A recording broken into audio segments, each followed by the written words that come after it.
Well, joining me from Paris to assess the latest fallout is Chaney, a chief economist at Axa Group. Eric, thank you for joining us today. It does seem like we're just getting bad news, but a lot of it is actually being priced in. How are you concerned about the banks, about the funding between the banks? Are we going to see a repeat of Lehman Brothers here in Europe? No, I don't think so. The markets are quite correctly looking at two things. One is the fundamentals in terms of growth, which actually are not so bad when you really look at the numbers in Europe.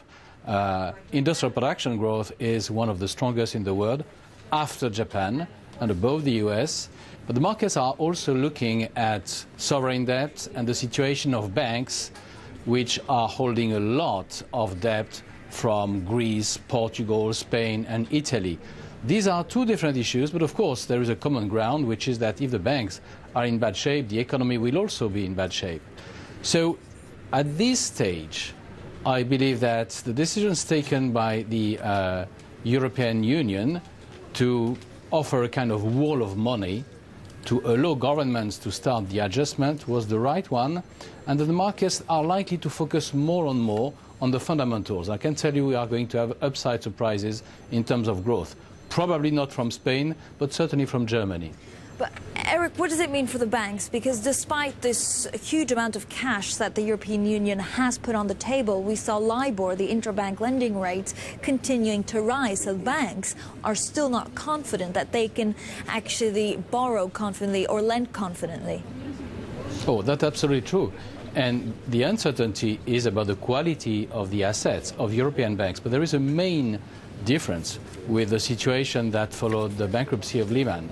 At that time, there was a total uncertainty about the quality of assets because it was mostly CDOs. This time it's not CDOs, it's sovereign debt.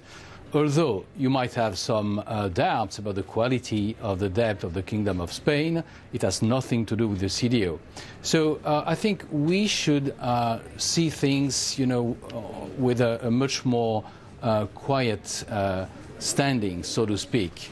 The quality of bank assets is much better than it was then. The second thing, there is definitely a difficulty in US dollar funding for European banks. The swap lines that have been put in place with the Fed apparently are too expensive for European banks. So I guess that this is where is the main difficulty, and that we see a kind of contamination effect on the Euribor interbank market. The ECB knows how to deal with that. They have already done that, so it's not a major source of worries, in my view. Eric, we only have literally 20 seconds. What do you see the euro doing from here? Well, the euro has only one way to go. I think it's down. If governments tighten fiscal policy, it means weaker growth and you short the euro. If they don't, then you doubt the validity of the euro and then you short the euro. So the way is down. Eric, thank you so much, Eric.